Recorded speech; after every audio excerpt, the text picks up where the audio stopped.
Hello everyone and welcome to my physics class. तो आज के क्लास में हम चैप्टर 2 शुरू करेंगे क्लास 12 का, जिसका नाम है इलेक्ट्रिक पोटेंशियल एंड कैपेसिटेंस। तो चलिए फिर देर ना करते शुरू करते हैं आज का चैप्टर।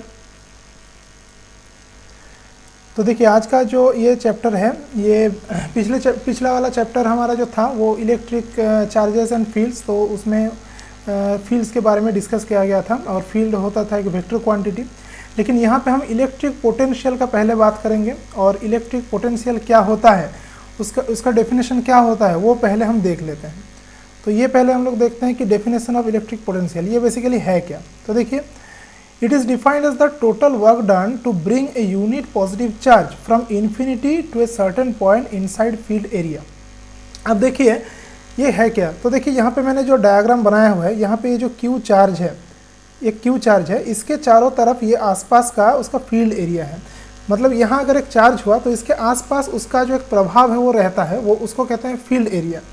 तो इस फील्ड एरिया में अगर कोई एक यूनिट पॉजिटिव चार्ज है, यानी कि +1 कूलम अगर कह लो, या फिर +1 ESU, तो अगर यूनिट पॉजिटिव चार्ज है उसको क्या करेंगे, इन्फिनिटी से कोई एक पॉइंट में लाने के लिए जितना वर्क डन हमको करना पड़ेगा उसी को कहते हैं उस पॉइंट पे इलेक्ट्रिक पोटेंशियल। मतलब यहाँ पे देखो P पॉइंट, यहाँ पे अगर मुझे पोटेंशियल निकालना है तो मुझे क्या करना होगा, मुझे +1 चार्ज जो है उसको इन्फिनिटी से ला के यहाँ पे रखना होगा, यहाँ पे, और टोटल जो वर्क डन होगा उसको हम कहेंगे इस P पॉइंट पे पोटेंशियल, इलेक्ट्रिक पोटेंशियल।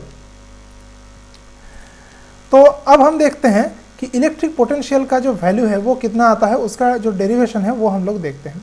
तो देखो, electric potential due to a point charge, यानी कि एक पॉइंट जैसा अगर चार्ज हो तो कैसा होगा। तो इसके लिए जो डायग्राम है वो यहाँ पे ड्रॉ किया है। तो देखिए यहाँ पे +Q चार्ज है और +Q चार्ज की वजह से जो चारों तरफ जो इलेक्ट्रिक फील्ड एरिया जो होगा उस पर एक पॉइंट है P। तो यही जो P पॉइंट है यहाँ पे मुझे निकालना है इलेक्ट्रिक पोटेंशियल का वैल्यू। तो इसके लिए मैं क्या करूँगा कि मैं इमेजिन करूँगा कि P पॉइंट पे एक +1 चार्ज है। क्या इमेजिन करूँगा कि P पॉइंट पे एक +1 चार्ज है और फिर उस पर कितना फोर्स लग रहा है वो मैं देखूँगा। तो देखिए यहाँ पे मैं लिखा हूँ कि we have to find the potential at a distance r from the point charge +Q। तो +Q से r डिस्टेंस में हमको पोटेंशियल निकालना है। तो देखिए, फोर्स ऑन +1 चार्ज यानी कि unit positive charge due to +Q charge, यानी कि ये जो +Q चार्ज है इसके वजह से इस +1 चार्ज पे कितना फोर्स एक्ट करता है पहले वो हम देख लेते हैं। तो वो देखिए कूलम्स लॉ से आता है। F इक्वल टू हम जानते हैं Q1 Q2/r² होता है। तो 1/4πε0 लिख दिए और फिर Q × 1, क्योंकि यूनिट चार्ज है तो 1 लिख दिया, और नीचे r² हो गया, डिस्टेंस r है। तो और इसका डायरेक्शन किस तरफ होगा, देखिए डायरेक्शन कैसे निकालोगे कि यहाँ पे जैसे +1 है प्लस और यहाँ पे भी है प्लस, तो फिर क्या होगा, ये रिपल्सन करेगा, है ना। प्लस और प्लस क्या होगा, रिपल्सन होगा। तो यानी कि ये जो +1 चार्ज है वो इधर की तरफ जाएगा, तो इधर उसका डायरेक्शन होगा, यानी कि AP की तरफ, यहाँ पे A यहाँ पे P। तो इसलिए डायरेक्शन मैंने लिखा है AP की तरफ। तो ये हमने लिख दिया, इसको इक्वेशन नंबर 1 मैंने नाम दे दिया। अब क्या करेंगे कि work done to move +1 charge by a distance dr towards +Q। अब हम क्या करेंगे, देखिए कि एक स्मॉल वर्क डन करेंगे। क्या करेंगे हम लोग कि ये जो +1 चार्ज है इसको हम P से Q में लाएंगे। ये जो P है P से हम Q में लाएंगे। ये एक स्मॉल डिस्टेंस है, वेरी स्मॉल डिस्टेंस, और इसको हमने इसलिए dr से लिखा है, dr वेक्टर ऐसे लिखा है हमने। तो ये बहुत ही एक स्मॉल डिस्टेंस है। तो देखिए फोर्स किधर लग रहा है, इधर से इधर लग रहा है ना, इधर से इधर लग रहा है, और हम उसके उल्टे तरफ में क्या कर रहे हैं, चार्ज को मूव करने की कोशिश करें। तो हमको एक वर्क डन तो करना ही पड़ेगा। तो वो स्मॉल वर्क डन होगा कितना, तो dW इक्वल टू हो जाता है F.dr। ये हम लोग जानते हैं कि ये वर्क डन होता है फोर्स और डिस्प्लेसमेंट का डॉट प्रोडक्ट। तो F.dr cos 180 डिग्री। 180 क्यों, बहुत ही आसान है, देखो क्योंकि फोर्स इस तरफ काम कर रहा है और जो हम डिस्प्लेसमेंट करा रहे हैं वो इस तरफ है, तो इसीलिए इस तरफ फोर्स कम कर रहा है, इस तरफ डिस्प्लेसमेंट, इसको हम ले जा रहे हैं, तो बीच में कितना एंगल बनता है, 180 डिग्री का एंगल बनता है। तो इसीलिए 180 डिग्री, आप cos 180 का वैल्यू जानते हो, -1 होता है, तो ये हमारा -F.dr आ गया, dW। तो dW हो गया एक स्मॉल वर्क डन उसको P से Q में ले जाने के लिए। लेकिन हमको क्या करना होगा, अगर हमको P पॉइंट में पोटेंशियल निकालना है तो हमको उस यूनिट पॉजिटिव चार्ज को इन्फिनिटी से ला के उस P पॉइंट पे रखना होगा। तो हम अब क्या करेंगे कि टोटल वर्क डन निकालेंगे इस काम के लिए। तो देखिए, so total work done to bring +1 charge from infinity to point P। तो टोटल वर्क डन क्या हो जाएगा, W equal to integration of dW। अब इंटीग्रेशन लिमिट कहाँ से क्या होगा, तो देखिए यहाँ पे वेरिएबल कौन है, वेरिएबल है यहाँ पे R, है ना। तो वेरिएबल जब R है तो जब वो इन्फिनिटी में है, जब चार्ज इन्फिनिटी में है तो +Q से उसका डिस्टेंस कितना होगा, इन्फिनिटी होगा। और फिर अगर P पॉइंट पे ला दे तो फिर +Q से डिस्टेंस कितना होगा, R होगा। यानी कि D जो R है वेरिएबल, उसका लिमिट हो जाएगा इन्फिनिटी टू R। तो इसलिए मैंने यहाँ पे लिखा है, देखिए इन्फिनिटी टू R। अब dW का वैल्यू हमने पुट कर दिया, -FdR अभी अभी निकाला हमने, है ना। तो ये हमने पुट कर दिया। तो F का वैल्यू पुट कर दो, Q/4πε0। यहाँ से ये जो इक्वेशन नंबर 1 है यहाँ से हमने पुट कर देते हैं F का वैल्यू। तो ये हो जाता है, तो ये Q/4πε0 these are the constant terms. So इसको हम इंटीग्रेशन के बाहर निकाल दिए हैं, 1/r² dr, ये सिर्फ अंदर रह गया है। अब इसका जो इंटीग्रेशन का फॉर्मूला है हम लोग जानते हो कि -1/r होता है और इन्फिनिटी टू R होता है। और फिर क्या हो जाएगा, ये माइनस और माइनस यहाँ पे प्लस हो जाता है। और यहाँ पे upper limit minus lower limit कर लेंगे, तो अपर लिमिट 1/r माइनस 1/इन्फिनिटी। 1/इन्फिनिटी का वैल्यू 0 होता है, क्योंकि जानते हो इन्फिनिटी बहुत ही ज़्यादा बड़ा वैल्यू होता है। तो 1/इन्फिनिटी यानी कि डिनोमिनेटर में एक बहुत ज़्यादा बड़ा वैल्यू, तो वो कितना हो जाएगा, जो फ्रैक्शन होगा वो ऑलमोस्ट इक्वल टू 0 हो जाएगा। इसलिए ये वाला टर्म 0 हो जाता है, तो क्या रह जाता है 1/r। तो हमारा जो W इक्वल टू आ जाता है, दिस इज Q/R, ये आ जाता है। और देखो बाय डेफिनेशन क्या है कि इसी वर्क डन को कहते हैं हम potential, electric potential at that point. यानी कि पोटेंशियल एट P हो जाएगा VR इक्वल टू 1/4πε0 Q/R। तो ये हमारा आ गया potential, electric potential due to a point charge. और इसका यूनिट जान लो, इसका यूनिट होता है वोल्ट, इसको याद रखना, इसका यूनिट हो जाता है वोल्ट, SI यूनिट। और इसका CGS यूनिट है स्टैट वोल्ट। तो 1 volt equal to 1/300 stat volt होता है, ये रिलेशन है, ये भी याद रख सकते हो। और तो this is a scalar quantity मैंने बताया। देखो इलेक्ट्रिक फील्ड के बारे में पिछले चैप्टर में बात किया गया था, उसमें जो E था वो था वेक्टर क्वांटिटी, लेकिन यहाँ पे पोटेंशियल जो है वो एक स्केलर क्वांटिटी है। तो इसका कोई भी डायरेक्शन नहीं है, डायरेक्शन को लेके कुछ भी सोचने की ज़रूरत नहीं है। तो चलिए, ये तो हो गया एक पॉइंट चार्ज के लिए, मतलब इलेक्ट्रिक पोटेंशियल। अब हम क्या करेंगे कि एक डाइपोल लेंगे और उस डाइपोल की वजह से कितना इलेक्ट्रिक पोटेंशियल होगा वो हम देखेंगे। तो चलिए ये वाला देखते हैं। तो potential due to an electric dipole. तो देखिए यहाँ पे मैंने एक डाइपोल बनाया हुआ है, -Q +Q चार्ज है और डाइपोल का जो लेंथ है वो है 2a। देखिए यहाँ पे भी a है और यहाँ पे भी a है, तो टोटल लेंथ हो गया 2a। और p हो गया उसका डाइपोल मोमेंट हो गया। और डाइपोल का जो सेंटर पॉइंट है O, वहाँ से r डिस्टेंस में एक पॉइंट है P, और यहाँ पे हमको निकालना है इलेक्ट्रिक पोटेंशियल का वैल्यू। तो हम क्या करेंगे कि यहाँ +Q से इसको ऐड कर देंगे, ये R1 हो गया, और -Q से भी इसको ऐड कर देंगे, ये हमारा R2 हो गया। तो ये ड्राइंग हम कर लेंगे। अब क्या है कि पोटेंशियल एट पॉइंट P, तो देखो potential due to a point charge का फॉर्मूला हमको पता चल गया है कि वो यही है। तो यहाँ पे देखो 2 पॉइंट चार्ज है, एक है +Q और एक है -Q। तो दोनों के लिए जो पोटेंशियल होगा P पॉइंट पे, टोटल पोटेंशियल कितना होगा उसको प्लस कर देंगे दोनों। तो इसीलिए V जो हो जाएगा, दिस इज, ये जो हो जाता है ये हो जाता है इस +Q की वजह से पोटेंशियल, और ये वाला जो टर्म आ जाता है ये आ जाता है इस -Q की वजह से पोटेंशियल। इसलिए यहाँ पे माइनस जो साइन लिखा है इसलिए ये आया है, माइनस साइन आया है। क्योंकि यहाँ पे क्या कहते हैं, अगर +Q होता तो +Q लिखेंगे, यहाँ पे -Q है तो -Q लिखेंगे, और इसलिए ये माइनस साइन आया है। तो इसको ये कॉमन ले लिया, फिर हमारा ये आ गया 1/R1 - 1/R2। अब हम थोड़ा सा जियोमेट्री पे काम करेंगे। तो जियोमेट्रिकली इसका वैल्यू क्या निकल के आता है वो हम देखेंगे। क्योंकि देखिए R1 और R2 ये तो प्रोवाइडेड नहीं है, मतलब ये तो दिया नहीं है ना, ये हमने इमेजिन किया है कि R1 और R2 ये लेंथ है। हमको तो चाहिए R और थीटा के टर्म्स में चाहिए। थीटा क्या है कि सेंटर से जो ये इसका जो डिस्टेंस है वो थीटा एंगल करता है इलेक्ट्रिक डाइपोल मोमेंट के साथ। यानी कि ये जो डाइपोल का जो डाइपोल मोमेंट है P, इसके साथ ये थीटा एंगल कर रहा है, ये जो R वेक्टर है।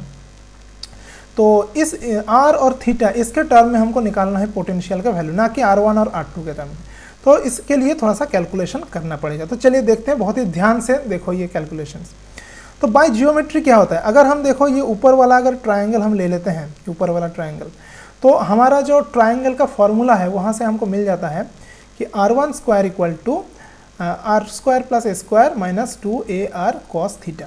तो इसको कैसे याद रखोगे इस फॉर्मूला को, देखो तो यहाँ पे जो r1 स्क्वायर है यानी कि इसका स्क्वायर इक्वल टू हो जाएगा बाकी जो दो जो आर्म है उसका स्क्वायर यानी कि r स्क्वायर, और फिर हो गया a स्क्वायर, और माइनस हो जाता है 2ar मतलब इन दोनों का मल्टीप्लिकेशन इनटू इनके बीच में एंगल, यानी कि ये जो बाकी जो दो आर्म है उनके बीच में एंगल, यहाँ पे कितना एंगल है, थीटा एंगल है, तो इसलिए माइनस 2ar cos थीटा। तो ये हमारा हो जाता है मतलब फॉर्मूला, ट्रायंगल का फॉर्मूला। फिर हम क्या करेंगे, ये जो नीचे वाला जो ट्रायंगल है ये इस ट्रायंगल के लिए हम देखेंगे, तो इसमें भी सेम होगा r2 square equal to r1 square plus r square plus a square, यहाँ पे भी ये है, और माइनस 2ar। अब देखेंगे कि ये एंगल कितना है, ये जो a और r इसके बीच में क्या एंगल है, मतलब कि ये वाला एंगल की मैं बात कर रहा हूँ, ये एंगल है कितना। तो देखिए ये अगर थीटा होता है तो ये एंगल बेसिकली 180 माइनस थीटा होगा, क्योंकि ये स्ट्रेट लाइन मतलब ये 180 डिग्री है टोटल, तो ये हो जाएगा 180 माइनस थीटा। अब देखो 180 माइनस थीटा का वैल्यू कैसे कैलकुलेट करते हैं कि ये 4 क्वाड्रेंट रहता है, ऑल साइन टेन कॉस, जिस क्वाड्रेंट पे थीटा पड़ता है उस अनुसार हम यहाँ पे सिम्बॉल्स लेते हैं, मतलब प्लस माइनस लेते हैं। तो यहाँ पे देखो 180 जब हम करते हैं तो ये 180 को हम लिख सकते हैं 90 इंटू 2, है ना, 90 इंटू 2 लिख सकते हैं। अब अगर ये इवन नंबर होता है यानी कि 2, 4, 6 इस तरीके का, तो क्या हो जाता है, कॉस जो है वो कॉस ही रहता है ना। अगर ये ऑड नंबर होता तो कॉस साइन हो जाता। और क्या होता है कि कौन सा क्वाड्रेंट पे ये एंगल पड़ रहा है 180 माइनस थीटा, ये हम देखेंगे। तो देखिए यहाँ से शुरू किया जाता है, तो यहाँ पे मैं गया, यहाँ पे देखिए देख सकते हैं कि एक एरो मैंने दिया है, तो ये हो गया 180 डिग्री और माइनस थीटा मतलब बैक करेंगे कुछ, यानी कि ये जो साइन वाला क्वाड्रेंट है इस पे ये एंगल पड़ा। अब देखो यहाँ पे है, इस क्वाड्रेंट पे क्या है, साइन सिर्फ पॉजिटिव है, लेकिन हमारे पास क्या है, कॉस है, तो वो क्या हो जाएगा, नेगेटिव हो जाएगा, इसलिए यहाँ पे नेगेटिव साइन दिया है, यानी कि कॉस 180 माइनस थीटा हो जाता है माइनस कॉस थीटा। तो माइनस कॉस थीटा इस पे लिख दोगे तो हमारा ये आंसर आ जाएगा प्लस 2ar कॉस थीटा आ गया। तो ये हमको दो रिलेशन मिल गया। अब यहाँ पे भी हम थोड़ा सा और अप्रोक्सीमेशन करेंगे इन दोनों को। तो यहाँ पे क्या लिखेंगे हम लोग कि देखो, तो r1 r स्क्वायर यहाँ पे कॉमन ले लिया, यहाँ पे r स्क्वायर अगर कॉमन ले लेते हैं तो यहाँ पे क्या रह जाएगा 1, और यहाँ से देखिए ये यहाँ पे square by r square minus 2ar cos theta. तो ये हमने लिख दिया, r स्क्वायर को कॉमन ले लिया।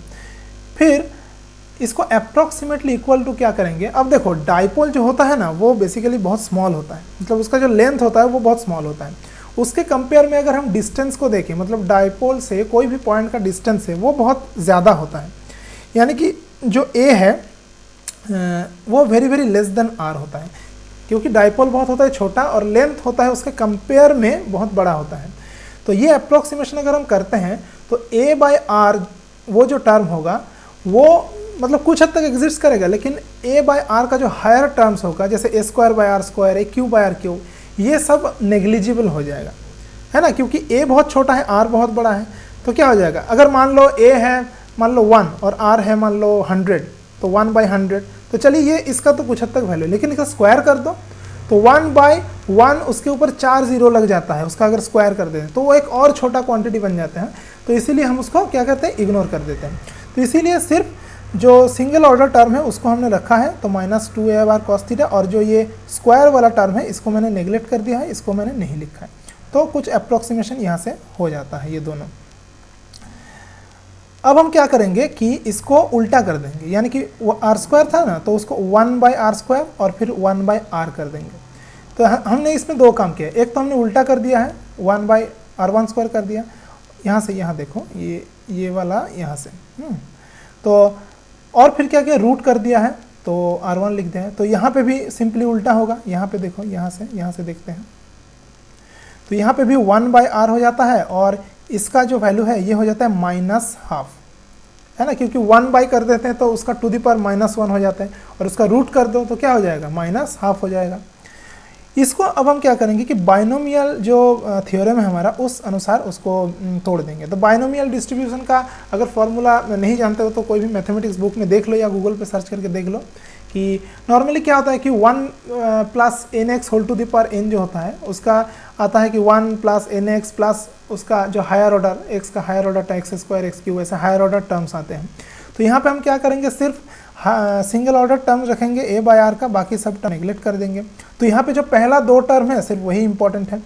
तो पहला 2 टर्म क्या क्या होगा, देखिए 1 बाय आर तो है, चलिए ठीक है। अब यहाँ पे आ जाएगा 1 और फिर माइनस, फिर यहाँ पे ऊपर जो ये होता है जो एन हम कहते हैं तो ये यहाँ पे आ जाता है और फिर जो भी यहाँ पे टर्म है वो लिखा जाता है। और बाकी और भी टर्म्स रहते हैं इसका स्क्वायर फॉर्म में, मतलब कि ये जो 2a by are cos theta इसके स्क्वायर्स में रहेंगे, लेकिन वो सब हम नेगलेक्ट कर देंगे क्योंकि a is very very less than comparable to r। तो इसको थोड़ा सा कैलकुलेट कर दो तो यहाँ पे 2 और 2 कट जाएगा तो माइनस माइनस प्लस हो जाएगा। तो यहाँ पे आ जाता है 1 by r plus a by are cos theta, ये हमारा आ जाता है ये इस तरह से। और सिमिलरली अगर इसको हम r2 को देखेंगे तो यहाँ पे बस minus a by are cos theta आ जाएगा। तो यूजिंग बाइनोमियल थ्योरम को एक बार बुक में देख लो कि वो मतलब क्या होता है। खास करके 1 plus x whole to the power n का फॉर्मूला देख लो और 1 minus x whole to the power n उसका फॉर्मूला ज़रा देख लो तो समझ में आ जाएगा। अब क्या करेंगे, ये जो 1 बाय R1 और 1 बाय R2 का वैल्यू है अब हम उस मेन फार्मूला पे पुट कर देंगे जो पहले हमने किया था। देखिए इक्वेशन नंबर 1 यहाँ पे हम पुट कर देंगे 1 बाय R1 1 बाय R2 का वैल्यू। तो देखते हैं क्या निकलता है। तो अगर हम यहाँ पे पुट कर देते हैं 1 बाय तो क्या हो जाएगा, ये 1 बाय 1 बाय कट गया, ये दोनों प्लस हो जाता है यानी कि 2a cos theta by r square हो जाता है। अब क्या देखेंगे कि ये जो है q इंटू 2a ये है क्या, ये हो जाता है electric dipole moment. Electric dipole moment P उसका वैल्यू आता है कोई भी एक चार्ज डाइपोल का यानी कि Q और दोनों चार्ज के बीच में डिस्टेंस यानी कि 2a, तो यानी कि Q इंटू 2a यानी कि 2QA। तो P इक्वल टू आ जाता है दिस। तो 2QA जगह पे हम लिख देंगे यहाँ पे P, तो हमारा जो फार्मूला आ जाता है वो आ जाता है V equal to 1/4πε0 P cos theta by are square. अब P cos थीटा को हम लिख सकते हैं P डॉट आर कैप, क्योंकि देखो डॉट प्रोडक्ट मैंने पढ़ाया था वेक्टर में कि A डॉट B हो जाता है AB cos थीटा। तो यहाँ पे P cos थीटा है यानी कि P इंटू 1 cos थीटा ऐसे मान सकते हो। तो यहाँ पे P डॉट आर कैप क्या है, this is the unit vector along R, मतलब कि R के डायरेक्शन में यूनिट वेक्टर जो R हमने यहाँ पे दिखाया है आ गया, ये जो R है, सॉरी ये नहीं, हाँ ये जो R है देखिए इस डायरेक्शन में एक यूनिट वेक्टर R कैप है और यहाँ पे बीच में देखिए एंगल थीटा है। तो इसीलिए हम इसको ऐसे लिख सकते हैं कि P dot r cap by are square. तो ये हमारा फॉर्मूला, दोनों ही फॉर्मूला याद रखो, ये भी और ये भी, तो ये हमारा आ जाता है। तो ये हो गया electric potential due to a dipole. थोड़ा सा कैलकुलेशन थोड़ा सा लेंदी हो सकता है लेकिन ध्यान से समझोगे तो आसानी से कर सकते हो। यहाँ पे दो बार अप्रोक्सीमेशन किया गया है यहाँ पे। तो यहाँ पे हम देख सकते हैं कि जो पोटेंशियल है वो प्रोपोर्शनल है 1 बाय आर स्क्वायर के, है ना। Normally potential due two point charge क्या होता है, 1 बाय आर के साथ होता है ना, 1/4πε0 Q बाय आर, तो 1 बाय आर के साथ प्रोपोर्शनल होता है। लेकिन लार्ज डिस्टेंस में, मतलब एक डाइपोल के लिए लार्ज डिस्टेंस में जो पोटेंशियल का जो वेरिएशन होता है वो हो जाता है proportional to 1 by r square. ये याद रखना बहुत इंपॉर्टेंट है।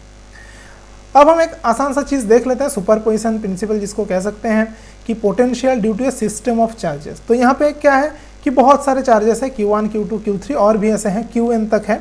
और ये जो P पॉइंट है यहाँ पे टोटल पोटेंशियल हमको निकालना है।